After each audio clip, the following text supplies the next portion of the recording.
Σώσον ο Θεός τον λαό σου και ευλόγησον την κληρονομία σου.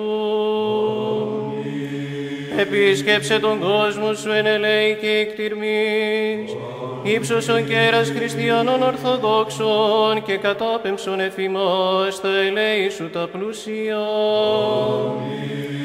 Πρεσβείες της Παναχράντου Δεσποίνης ημών Θεοτόκου και Αϊπαρθένου Μαρίας, δυνάμει του Τιμίου και Ζωπίου Σταυρού, προστασίες των Τιμίων επουρανίων δυνάμεων ασωμάτων, οικεσίες του Τιμίου ενδόξου προφήτου προδρόμου και βαπτιστού Ιωάννου, των Αγίων ενδόξων και πανεφήμων Αποστόλων, της Αγίας ενδόξου Μυροφόρου και εις Αποστόλου Μαρίας της Μαγδαληνής,